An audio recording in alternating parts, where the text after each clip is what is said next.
Oui, bonjour. Donc John Billard, je suis maire de la commune de Le Favril, comme vous pouvez le voir sur le logo qui s'affiche. Donc commune du Favril, c'est une commune d'Eure-et-Loir qui a 360 habitants. Et j'ai lancé une expérimentation de télémédecine dans la mairie. Je vais vous expliquer pour quelles raisons. Et c'est fait aussi en partenariat avec l'Association des maires ruraux de France, puisque j'en suis le vice-président en charge des questions numériques et donc qui traite de toutes les questions numériques et la télémédecine étant un sujet de numérique aussi. L'origine du projet, comme beaucoup de communes en Eure-et-Loir, il faut savoir que l'Eure-et-Loir est le deuxième département de France qui est, on va dire, atteint par la désertification médicale. Et il fallait trouver un moyen de pouvoir apporter auprès de nos habitants le moyen de se soigner. Trouver des médecins en zone rurale, c'est quelque chose qui est extrêmement difficile, notamment les petites communes rurales qui ne sont pas des villes-centres ou des villages-centres avec toute l'infrastructure pour accueillir des commerces, des pharmacies, etc. On s'aperçoit qu'il y a une grande difficulté à faire venir des médecins ou alors avoir des médecins en proximité. Alors, il faut savoir tout de suite, c'est que des médecins, on en a très peu, et donc on arrive dans un système de saturation, c'est-à-dire que le premier constat que j'ai fait à la demande de mes habitants ou aux alentours, c'est que pour prendre un rendez-vous, généralement, c'était attendre entre 15 jours et 3 semaines. Donc, on avait une vraie difficulté en termes de rapidité de rendez-vous.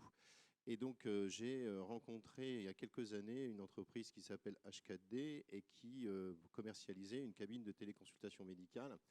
Et ce choix a été fait pour des raisons très précises. L'idée de départ, c'était de trouver une cabine de téléconsultation médicale qui ne nécessitait pas de professionnels de santé. Je m'explique. Il y a différents systèmes de télémédecine en France. Vous avez soit le simple appel téléphonique qui s'est beaucoup développé avec la crise du Covid. Et puis après, vous avez d'autres systèmes qui sont le chariot de télémédecine, enfin un certain nombre de dispositifs qui sont, eux, qui fonctionnent, eux, avec un tiers médical, notamment une infirmière qui accompagne le patient pour pouvoir faire la téléconsultation avec un médecin qui est à distance. La particularité de la cabine, le choix que j'ai fait, c'était de faire cette cabine de téléconsultation médicale parce que justement, il n'y avait pas besoin d'un tiers médical. Le patient se débrouille tout seul à l'intérieur de la cabine. Je vais vous montrer après comment elle fonctionne, avec le médecin qui, lui, accompagne son patient dans la consultation. Pourquoi j'ai choisi ce système? Dans le cadre de l'Association des maires ruraux de France, on a une réflexion sur la désertification médicale et de savoir comment on fait pour pouvoir mettre un point de consultation dans un village où il n'y a personne. Et l'idée, c'est de faire une expérimentation pour monter un modèle où on aurait 3000 cabines en France qui seraient installées dans des villages. Ça peut être des zones de montagne, ça peut être des zones où il y a une forte désertification médicale. Et c'est pour ça que j'ai fait ce choix. Donc en 2017, je suis arrivé avec mon conseil municipal et je leur dis voilà, on va lancer cette expérimentation. Et ça a été un côté un peu disruptif, puisque quand j'ai proposé ça au conseil municipal en 2017, je leur ai dit on va d'abord faire une étude. Et pour faire cette étude de faisabilité, je me suis associé à la Caisse des dépôts et consignations et on a d'abord fait une étude d'impact au niveau local. Que pouvait apporter la télémédecine dans les zones rurales, et on a étudié toutes les formes possibles jusqu'à un bus qui pouvait passer pour pouvoir faire de la consultation, etc. etc. Pendant 2 ans, pardon, il y a quelqu'un qui rentre dans la salle. Pendant 2 ans, il a fallu que je mène un certain nombre de négociations parce que je ne voulais pas monter un projet sans passer par les instances représentatives, que sont notamment l'ARS et la CNAM, afin de pouvoir justement faire les choses dans les règles. Donc ça a été des grandes négociations parce que c'était un peu disruptif. Le Covid n'était pas encore passé par là. Bonjour. Ah, enchanté, super. Et donc, à partir de ce moment-là, il a fallu que avec l'ARS, pour avoir les habilitations, il a fallu que je voie aussi la CNAM pour les problèmes de remboursement, parce que je rappelle que l'avenant 6 de la loi santé fixe des conditions un peu drastiques pour rembourser les téléconsultations. C'est un avenant qui a été fait notamment en collaboration avec les syndicats de médecins. Et il fixait des règles qui sont assez compliquées, en ce sens que j'avais pas la garantie que les consultations qui étaient faites dans la cabine seraient remboursées par la CNAM. Donc ça a duré pendant 2 ans. Je me suis quand même associé, j'ai été soutenu donc, par l'ARS sur la partie conception du modèle. Le département d'Eure-et-Loir, l'association des maires ruraux et la préfecture m'ont aidé financièrement pour monter le projet. Et n'ayant toujours pas eu l'autorisation, on va dire, administrative, et les négociations tournaient en rond, je suis allé jusqu'à rencontrer Nicolas Revel, le président de la CNAM, à Paris, pour lui expliquer qu'il fallait que vraiment on trouve un système dans nos zones rurales pour faire de la présence médicale, même à distance. J'ai donc décidé en septembre d'ouvrir. Alors on a commencé en septembre par ouvrir aux professionnels de santé pour qu'ils viennent découvrir l'installation, et l'ouverture officielle, c'était au mois d'octobre.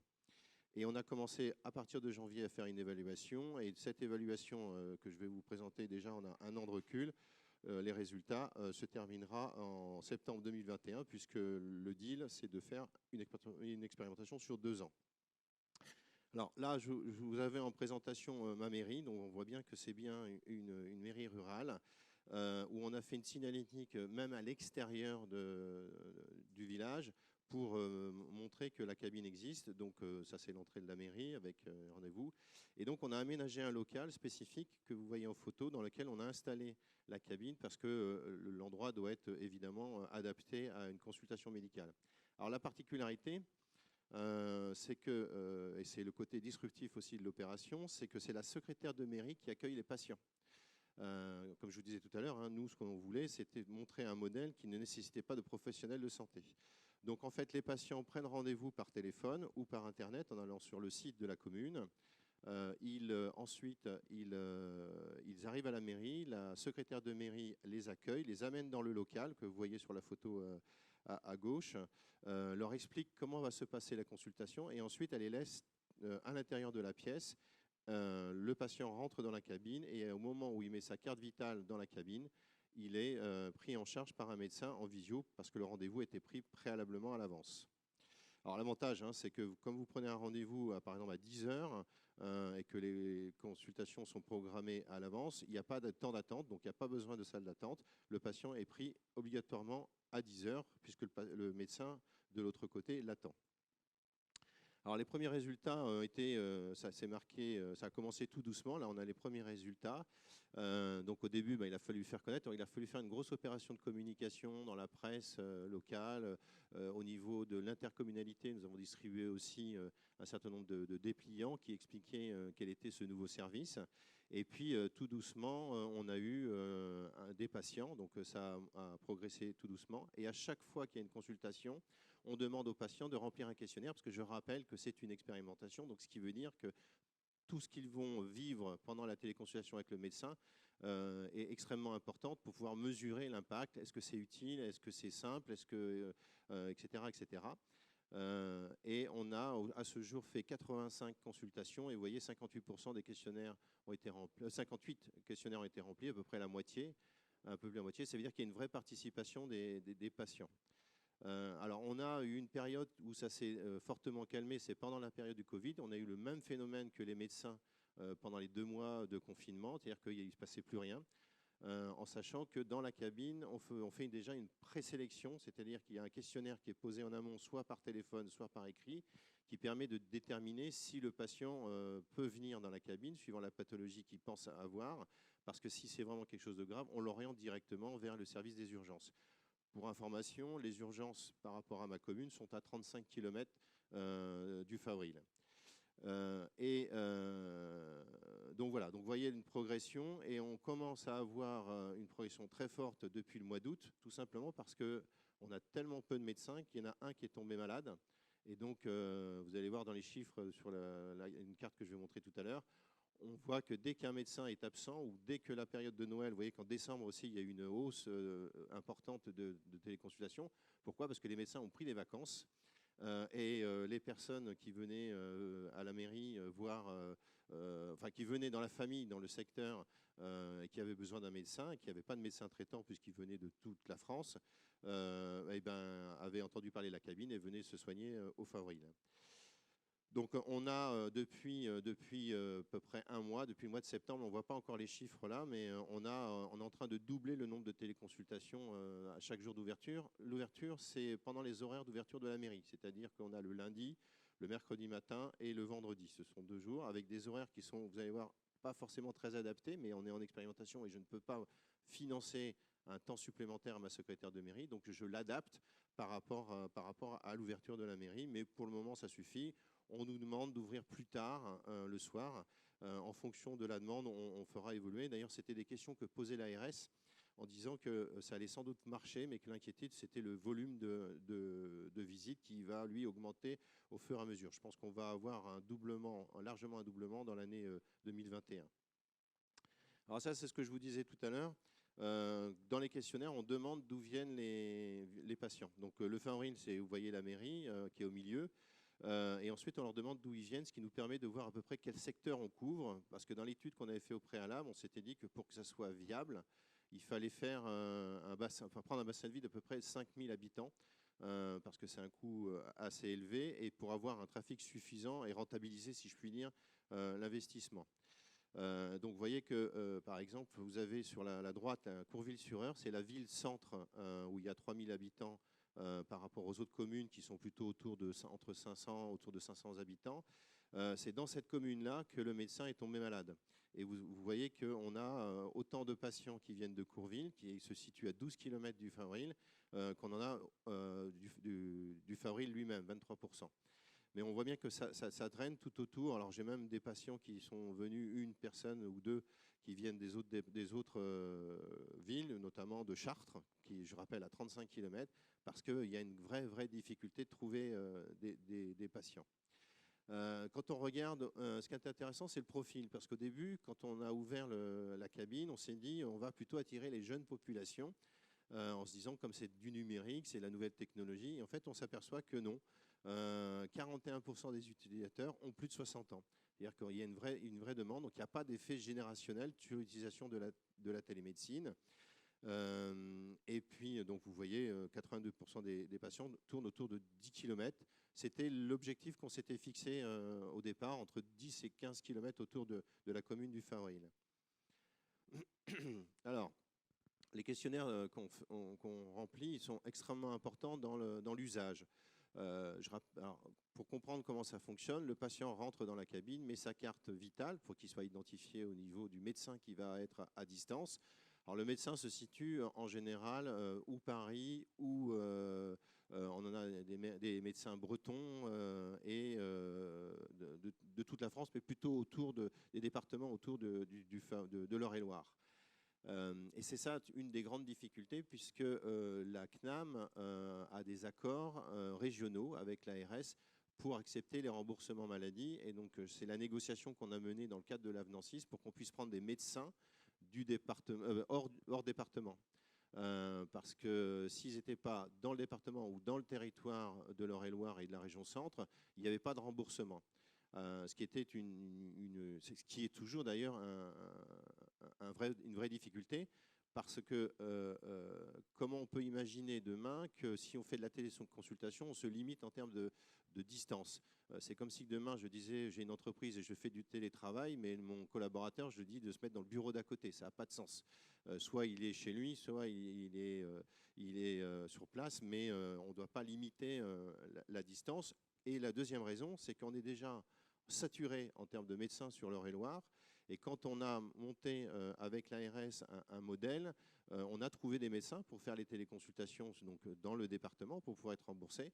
On s'est rendu compte que les médecins étaient d'accord, sauf qu'ils n'avaient pas de temps médical.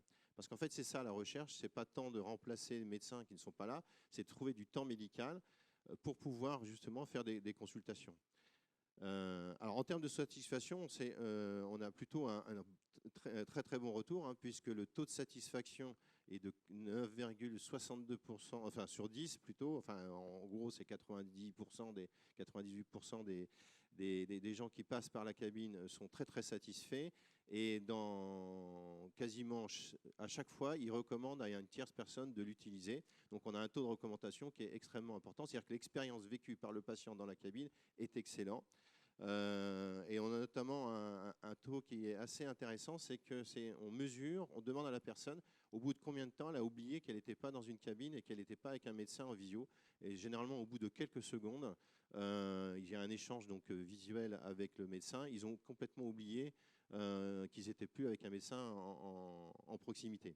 Alors je rappelle que la télécabine, c'est forcément dans la cabine une consultation qui dure 20 minutes. Le médecin prend la totalité des constantes du patient, que ce soit le taux d'oxygénation du sang, que ce soit, alors moi je ne suis pas médecin, mais à force on a un petit peu appris, que ce soit, donc on peut faire aussi un électrocardiogramme, on peut faire aussi les oreilles, les yeux, la température. Quand la personne rentre dans la cabine, elle est mesurée et pesée automatiquement. Enfin, en gros, il y a un diagnostic complet. Et c'est très important, cette notion de diagnostic médical, ce qu'on appelle l'examen clinique. C'est ce qui va permettre aux médecins à distance d'avoir tous les éléments suffisants pour pouvoir faire un vrai diagnostic, on va dire, médical, et pouvoir donner la bonne prescription par rapport aux besoins du patient. Voilà notre satisfaction au niveau des chiffres. Au niveau de la communication, ça c'est un sujet qui est extrêmement important parce que comme c'est innovant, on n'est pas non plus sur les réseaux médicaux classiques pour trouver un médecin, c'est-à-dire que c'est une mairie. On a fait une grosse campagne de communication et on demande aux patients comment il a eu connaissance du dispositif. Donc, je vous disais tout à l'heure, on a fait une grande campagne de presse, donc 31% disent qu'ils l'ont entendu dans la presse. La mairie en elle-même utilise un site internet, un certain nombre d'outils, et le bouche à oreille, ça représente quand même 26% des consultations, ce qui est plutôt pas mal. On a aussi un pharmacien à Courville qui joue le jeu et qui renvoie des patients qui viennent se plaindre en disant j'ai pas de médecin, comment je fais pour me soigner, et donc il les envoie au Favril. Alors sur l'utilisation, c'est ce que je disais. Donc dans les questions qui sont posées, 100% des répondants estiment la cabine très propre. Alors ça c'est très important parce que le personnel est formé. Alors H4D nous a formés.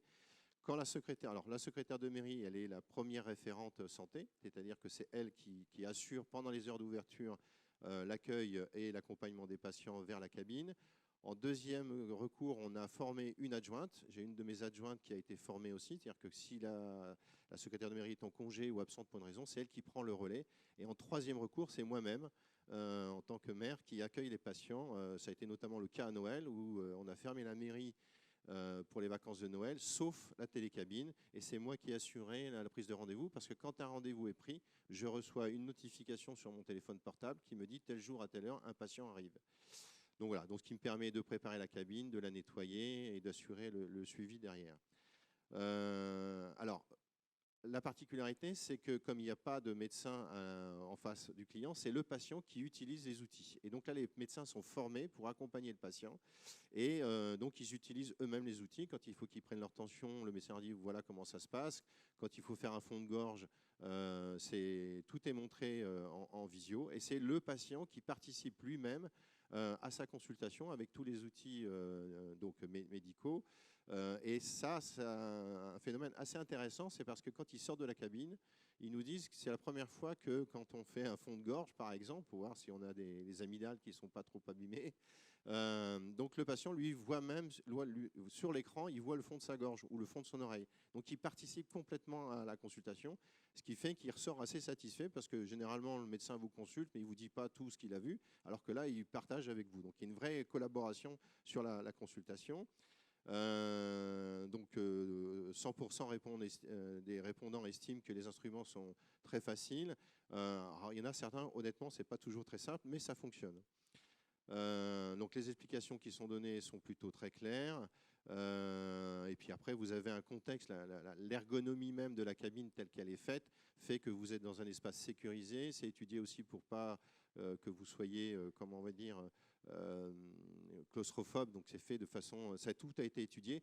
Je rappelle que la cabine de H4D, c'est 7 ans de recherche et développement avant son installation.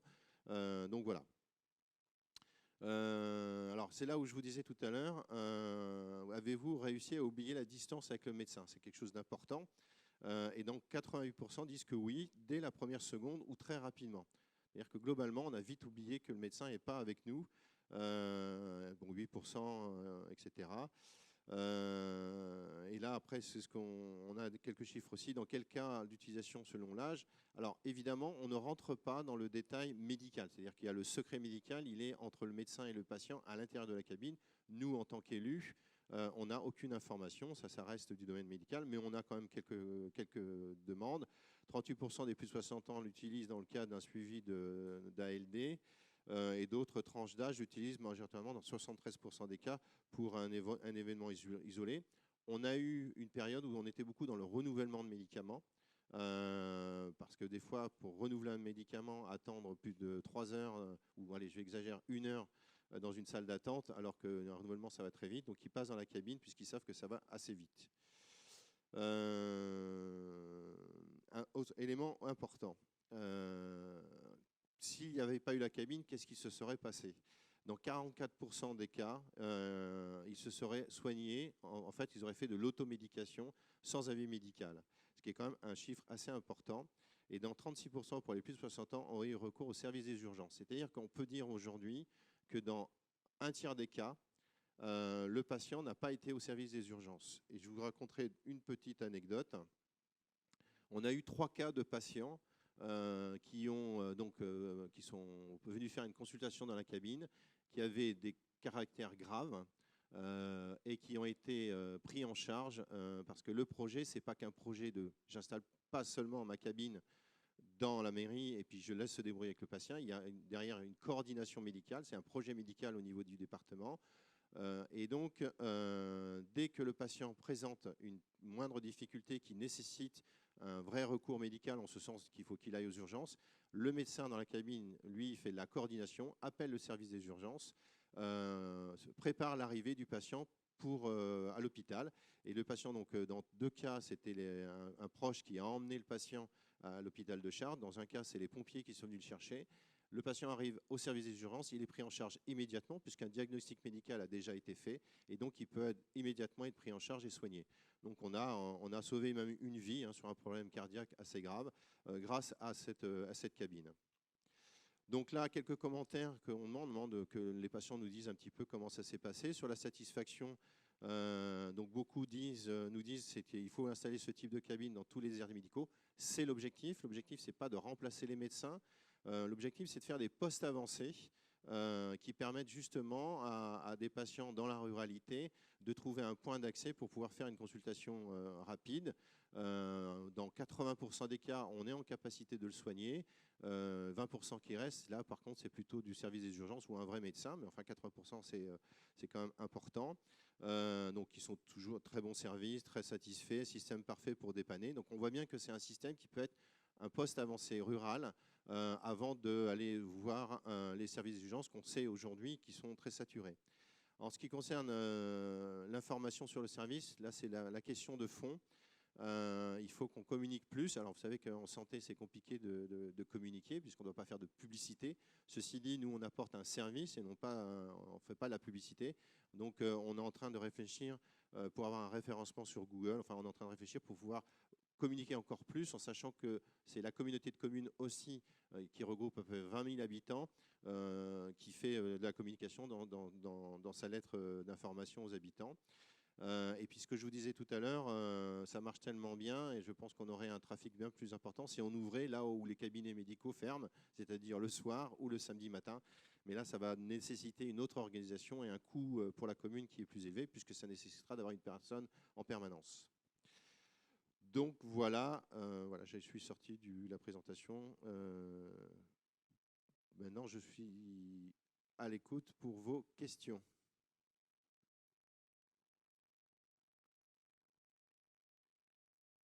Comment je le remets en diaporama?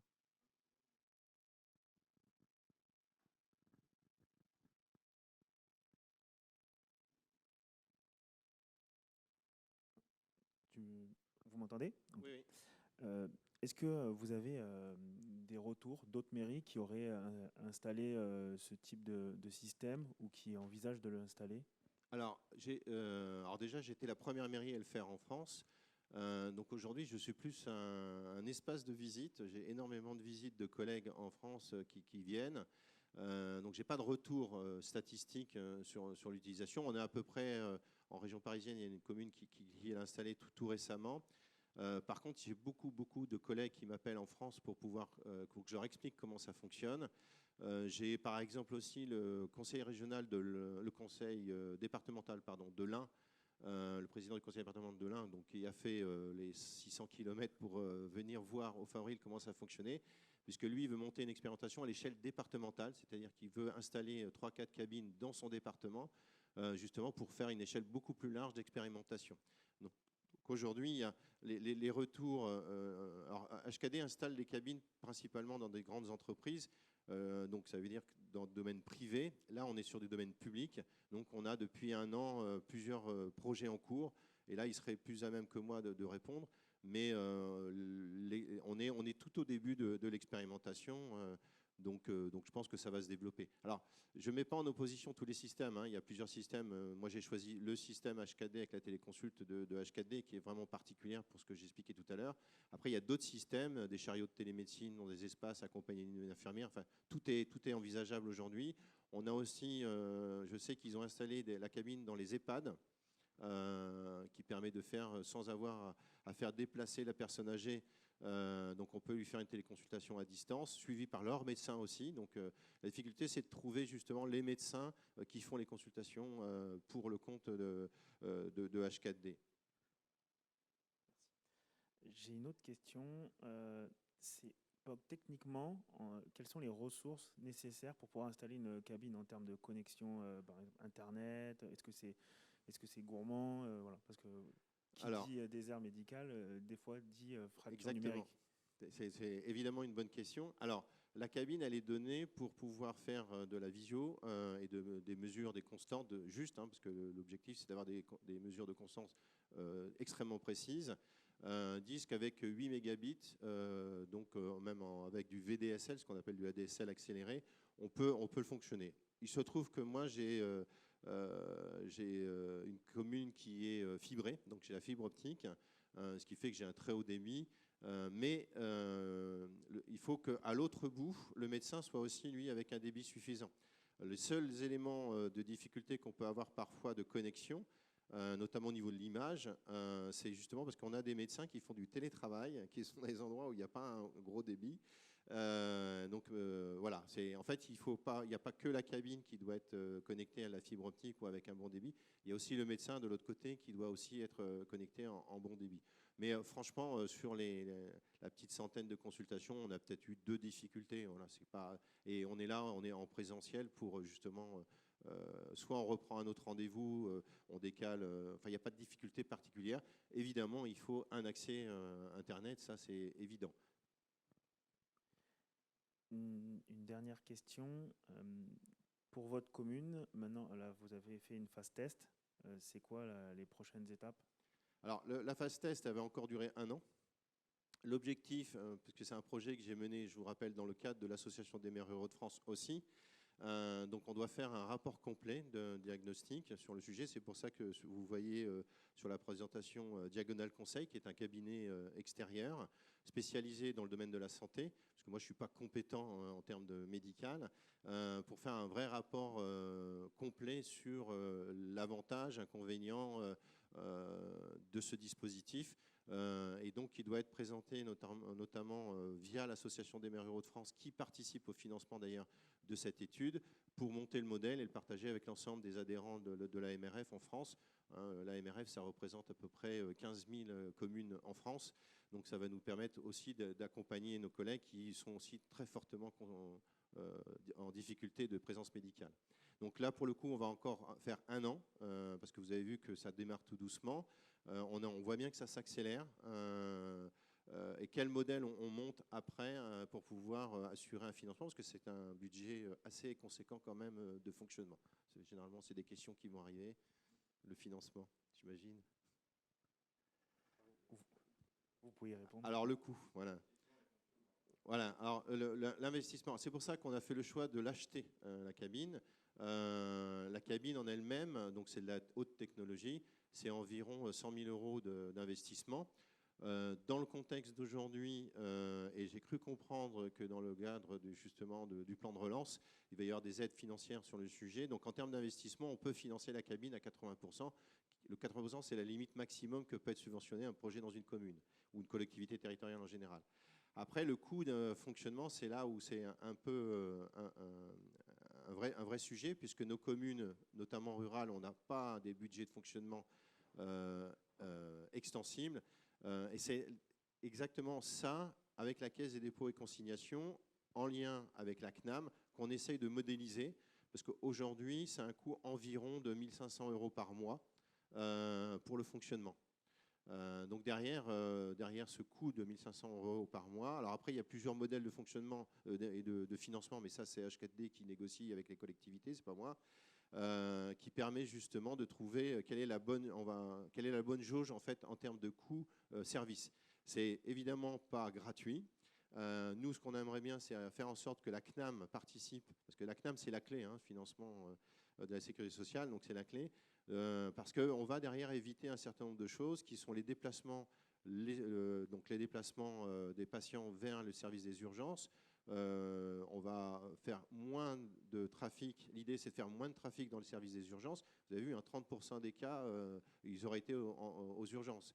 Donc, c'est ça qu'on est en train de modéliser. On regarde si globalement, dans le coût prestation-service qui est fait, qu'est-ce qu'on peut avoir comme gain pour pouvoir financer un projet et accompagner les communes sur le sujet. Donc c'est tout l'objet de l'expérimentation, c'est trouver un modèle économique qui soit, on va dire, acceptable par une collectivité. Alors après, est-ce que ça doit être porté par une intercommunalité? C'est des questions aussi qu'on peut poser, etc., etc. Donc c'est tout ça qu'on est en train de travailler et ça, on le fera en septembre 2021. Donc là, aujourd'hui, je suis toujours en phase d'expérimentation. J'ai aussi besoin de faire la démonstration à l'ARS. L'ARS m'a aidé, mais pas accompagné, on va dire. Donc voilà, il faut savoir que c'est un projet que j'ai passé un peu en force, mais ça, c'est le côté maire rural. Chez les maires ruraux, quand on pense qu'il y a un vrai service à apporter à nos concitoyens, on va jusqu'au bout. Et en 2021, j'espère bien porter ce rapport au ministre qui sera là. Est-ce que Olivier Véran sera là à ce moment-là pour lui montrer qu'il y a un modèle à trouver pour qu'on trouve la solution? Parce que chez les maires ruraux de France, ce que l'on voudrait, c'est que quelque part, on impose les médecins à venir s'installer dans les zones désertées. Donc vous savez que ce n'est pas forcément l'envie de nos médecins. Donc il y a des discussions. Donc comme je dis souvent, il faut que les médecins s'emparent eux-mêmes de l'aménagement territorial de santé en France. Si on ne le fait pas aujourd'hui, demain on aura d'autres systèmes qu'on ne maîtrisera pas. On voit qu'il se développent d'autres systèmes en téléconsultation. Il y en a que je trouve discutables, d'autres moins, mais ça je ne vais pas rentrer dans ce débat-là. Et à un moment donné, il faut mettre le modèle télémédecine à plat en France en termes d'aménagement et de services, parce qu'on ne peut pas tout mélanger. Moi, je considère qu'on ne peut pas mettre au même niveau d'un remboursement, parce que le médecin est remboursé pour une consultation normale à 25 €, mais quel que soit le canal qu'il utilise en télémédecine. Par exemple, s'il fait une simple consultation par téléphone, donc juste un appel téléphonique avec un patient, c'est aussi 25 € de la consultation. Et quand il fait un examen clinique dans la cabine qui dure 20 minutes, c'est aussi 25 €. Est-ce que l'on peut, je pose la question, est-ce qu'on peut comparer un appel téléphonique à un examen clinique complet dans une structure comme celle-là ou avec un chariot de télémédecine accompagné d'une femme, avec une infirmière? Donc à un moment donné, c'est des questions que j'avais posées à l'époque à Nicolas Revel en lui disant qu'il y avait peut-être un modèle différent à trouver suivant le degré de consultation en télémédecine. Alors là, je ne fais pas plaisir à tout le monde quand je dis ça, mais ce n'est pas grave.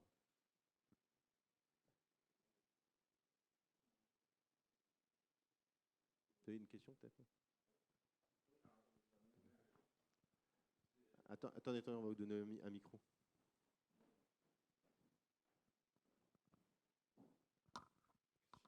Bon, merci. J'ai écouté ça avec énormément d'intérêt, puisque où qu'on soit en France et dans les territoires ruraux, on est confronté à cette problématique de l'éloignement, du désert médical, etc. Et effectivement, je retiens que ce peut être une alternative intelligente.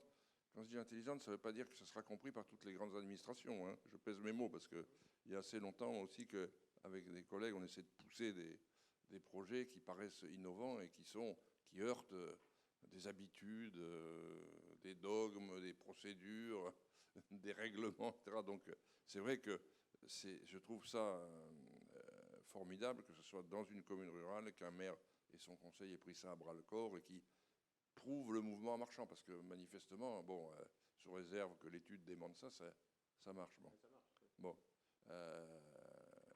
Nous, on avait essayé plus modestement dans ma commune, avec les infirmiers libéraux qui y travaillent, de monter on avait écrit à l'ARS avec le soutien du sous-préfet, etc. Bon, je prends cet exemple parce que c'est vrai qu'on se heurte tous à un simple centre de dépistage de Covid, avec des infirmiers libéraux, en liaison évidemment avec des laboratoires agréés, etc. Tout ça dans les normes. Je n'ai même pas eu un accusé de réception en 6 mois, malgré l'appui de la préfecture, etc. Donc c'est pour dire que même quelque chose de plus simple qui paraît pragmatique, hein, puisque c'est le mot qu'on emploie souvent. Alors, bon, bien entendu, c'est vrai que je retiens ce qui a été dit. On ne peut pas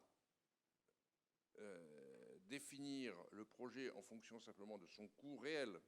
Bon, ça ne veut rien dire, parce que c'est sûr, bon, dans une commune rurale, petite commune rurale, 100 000 euros, etc., un agent ou un élu, bon, un élu c'est facile parce que c'est gratuit, mais un agent qui aide, bon, il faut regarder ça dans un ensemble. C'est là où peut-être les grands penseurs de la planification qu'on a nommés récemment, bon, pourraient nous aider aussi et pousser, parce que c'est les déplacements, c'est l'empreinte carbone aussi, hein, c'est là aussi, j'y pensais, la possibilité d'éviter des transports, et on en parle beaucoup aujourd'hui avec la capacité ou l'incapacité de conduire des personnes âgées, parce que dans nos territoires ruraux, on se gargarise en disant il faut laisser vivre le plus longtemps possible. Bon, ça participe aussi à cette démarche. Donc moi, au moment où on se parle, donc j'adhère totalement et je n'y vois que des avantages. Bon, alors effectivement, on peut aussi, et on le posera certainement une fois que l'étude sera aboutie, qu'on aura tous connaissance de ça, de la, comment dirais-je, de la maîtrise d'œuvre ou de la maîtrise d'ouvrage par les intercommunalités. Pourquoi pas, hein, on fait bien, il y a des maisons de services publics, hein, etc. Bon, pourquoi pas, hein, bon. Mais enfin, moi, j'adhère totalement à ça. Alors, bon, le coût, ça a été donné, etc., les pourcentages, bon, tout ça, ça paraît très séduisant, hein, et j'espère que notre association le portera. Hein. Bon, ce ne sera pas un maire isolé, même malgré toutes ses qualités et sa puissance de conviction, mais nos associations, les maires ruraux, pourquoi pas l'AMF, pourquoi pas nos parlementaires, etc., parce qu'il y a un vrai enjeu. Mais encore une fois, ce qui serait intéressant, c'est que le coût de l'opération ne soit pas simplement ciblé sur la cabine elle-même et son fonctionnement. C'est dans un ensemble socio-économique et je dirais presque philosophique aussi, parce que bon, des personnes très âgées qui peuvent aller à pied dans une cabine, c'est autre chose. Et puis, ça économise une ambulance payée par la CNAM, ça économise du temps passé, ça économise les horaires respectés, tout ça, c'est considérable. Et je me dis peut-être aussi, un jour, si les maires des grandes villes, peut-être dans certains quartiers où il y a justement, parce que les déserts médicaux, ils sont aussi dans des quartiers au moins autant que... Bon, voilà, donc au moment où... Donc moi j'ai... Alors, petite question technique, est-ce qu'un jour, on peut envisager, parce que c'est un réel problème aussi au-delà des déserts médicaux, c'est la rareté, la consultation de spécialistes? Alors oui, parce qu'aujourd'hui, alors ça c'est... En m'excusant d'avoir été un peu long. Non, mais c'est prévu. C'est-à-dire qu'aujourd'hui, on peut faire de la dermatologie. Je donne juste un exemple. Nous, on a eu un patient pendant la période Covid qui ne pouvait pas se déplacer, qui avait été opéré. Et vous avez un suivi de la cicatrisation de l'opération. Et donc ça, c'est aussi un métier médical. Et donc, comme il ne pouvait pas se déplacer à cause du Covid vers l'hôpital, il l'a fait de toutes les semaines. Il venait dans la cabine. Et donc, on a une caméra qui sert aussi à la dermatologie, qui permet de suivre l'évolution de la cicatrisation de sa plaie. Donc là, on est plutôt sur du spécialiste. Mais on peut faire de la dermato. On peut faire aussi des premiers tests audio, au niveau ORL. On peut aussi faire des premiers tests au niveau visuel. Donc aujourd'hui, il y a plein de choses, il y a plein de startups qui sont en train de se développer. H4D, je sais qu'ils travaillent sur une cabine, une V2, entre guillemets, quelque chose encore différent. C'est-à-dire que demain, oui, effectivement, on pourra avoir des spécialistes. D'ailleurs, Il y a même, à force, moi j'ai rencontré énormément d'entreprises qui faisaient de la télémédecine. On s'est aperçu que même un psychologue à distance, ça marche très très bien. Alors, est-ce que ça sera dans la cabine? Est-ce que c'est une autre installation? Le principe, c'est surtout de le faire à distance et que ça soit efficace. Donc, l'idée, de toute façon, c'est ce que vous avez dit, c'est vraiment un projet qui est aussi porté par l'Association des maires ruraux de France, parce que l'idée, ce qu'on veut, c'est essayer de trouver un modèle. Ça nous permet aussi de faire beaucoup de lobby avec le ministère de la Santé, pour expliquer que si on n'arrive pas à mobiliser les médecins à venir dans nos territoires, il faut qu'on trouve une alternative. Et la télémédecine est une alternative, ça c'est sûr. On n'est pas là pour remplacer les médecins, mais on est là pour apporter une alternative pour être en proximité avec nos concitoyens qui ont besoin de services. Enfin, l'Eure-et-Loir est un département extrêmement déserté médicalement, la Sarthe aussi. Dominique Dumeau, qui est le président des maires ruraux de la Sarthe, me disait qu'un patient sur 5 n'avait pas de médecin, enfin un concitoyen sur 5 de la Sarthe n'avait pas de médecin. Donc aujourd'hui, en moyenne, on sait que 10% des Français renoncent à se soigner et n'ont pas de médecin référent. Bon, est-ce qu'on peut tolérer dans un pays comme le nôtre que ce soit comme ça? Je dis non. Donc il y a d'autres solutions et il faut qu'aussi on arrive à un moment donné à travailler avec des médecins sur ces solutions.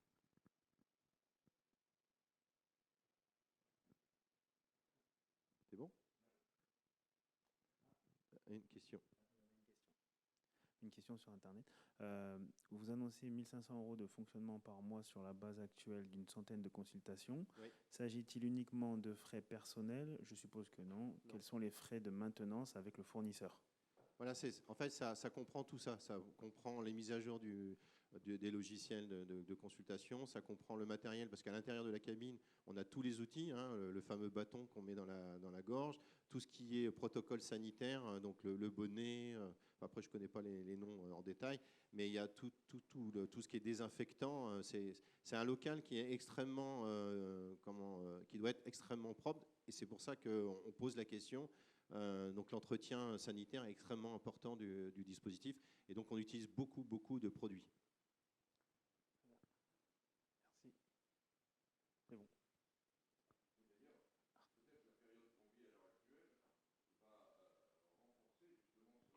Oui.